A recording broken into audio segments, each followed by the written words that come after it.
Hey everyone, Ryan here at eTrailer. Today on our 2024 Jeep Grand Cherokee, we're going to be showing you how to install the Roadmaster towed vehicle battery charge line kit. Before we do that though, let's just take a moment. We'll check this out and talk about what it's going to do. A charge line is a really simple component, but it's often overlooked. And what it's actually going to do is more or less trickle charge or maintain your Jeep's battery whenever you're flat towing it down the road behind your motorhome.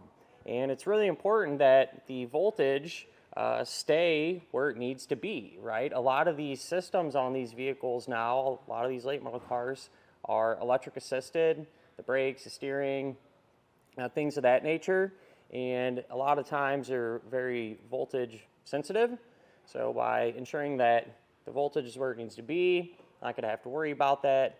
And not to mention too, what could potentially happen over time when you're flat towing it is some of those components, as well as your supplemental braking system, use battery power whenever you're going down the road. So you're constantly draining the battery a little bit, right? And over hours and hours of that, once you get to where you're going, what could potentially happen is you end up with a dead battery. And that's a big pain, right? That's the last thing you want to have to deal with. So by having a charge line kit here, it's going to ensure that everything stays topped off and you're not going to run into those type of issues. The kit does have a circuit breaker in there. That way if there's a short or anything like that, it'll trip the breaker and not cause any damage or anything along those lines. And the way it actually works is pretty simple. So we have a power wire coming from our battery to the breaker, and then another wire coming off of the other side of the breaker that's going to run down to the 6-way connector at the front of our Jeep. That wire plugs into the back of your 6-way, so you will need this type of connector on the front of your vehicle to be able to set this up. Really common though, that's what a lot of people go with anyway. And where it's going to actually receive the power to be able to charge a battery is from your motorhome 7-way connector, the trailer connector on the back of it.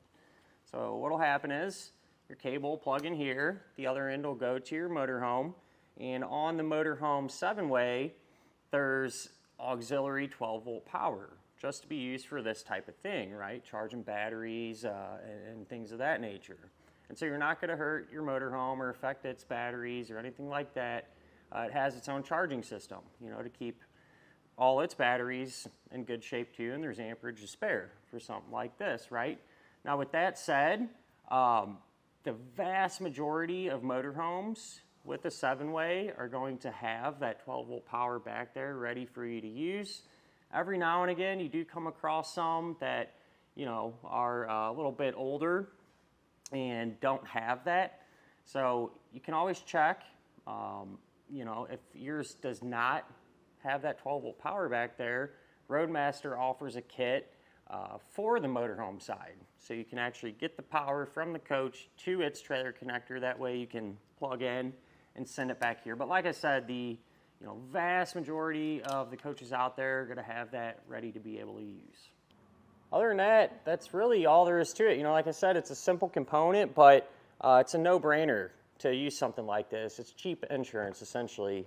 What you're getting with it, knowing that the battery will stay topped off, probably extend the life of it too, instead of not using something like this and you're draining it, charging it, draining it, charging it. That definitely takes a toll on batteries. But having a kit like this in place should help prolong it and not run into those issues that you could potentially see without it.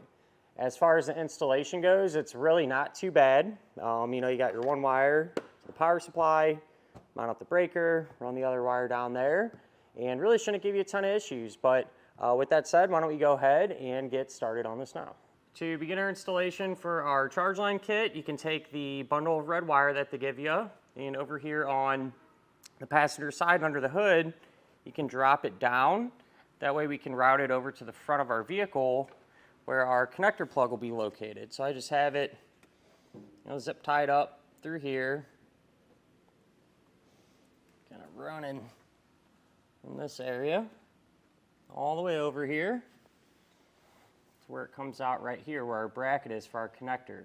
Doing this at the same time too that we're doing our diode wiring, since we're going to be working in that same area on the back of that connector plug anyway. It's a great time to do it. And we're doing this the same time that we're doing our base plate. That's why the fascia and everything's removed.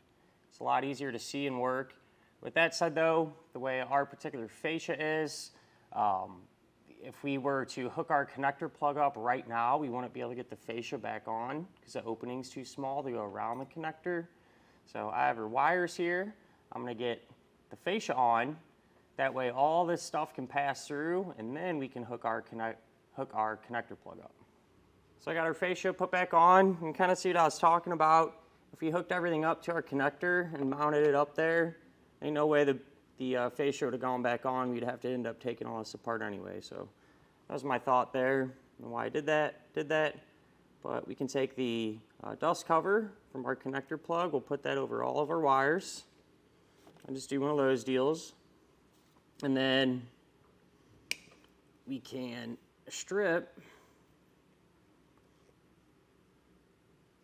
wire back a little ways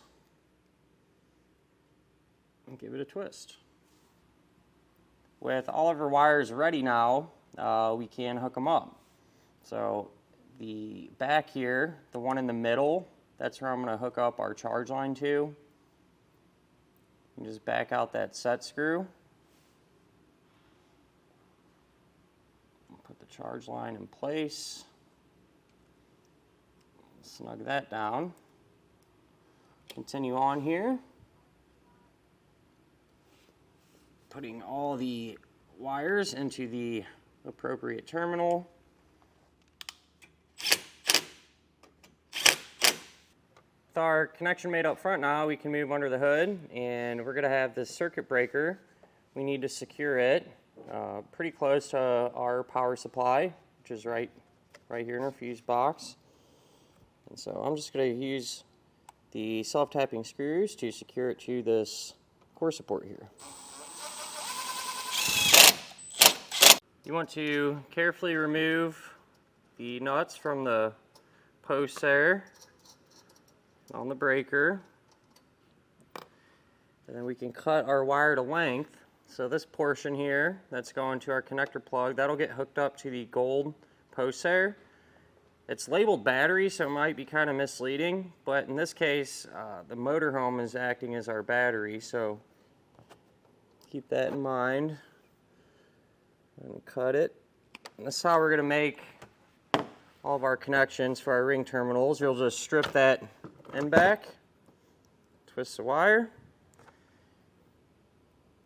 And on this one, you want to put one of these smaller ring terminals. And get that crimped down. So then that'll just go over the post.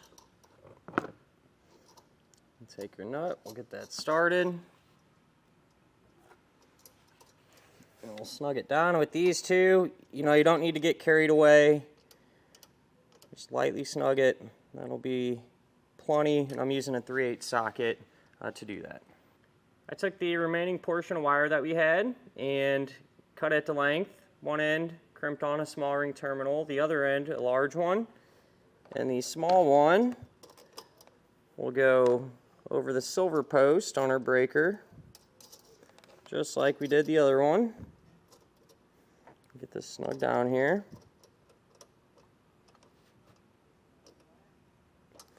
And then the big end is going to go to this post here. This is the main power supply coming from our battery. So I'm going to hold this down just so it keeps connection. We'll remove this nut here with a 13mm socket.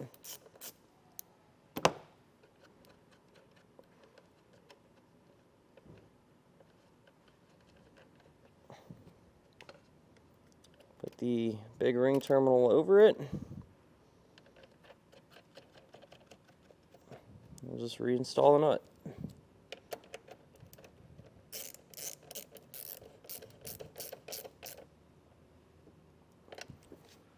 With all that hooked up, we can take our fuse box cover, we'll pop that back into position, and with that done, that'll finish up our look at and our installation of the Roadmaster towed vehicle battery charge line kit on our 2024 Jeep Grand Cherokee.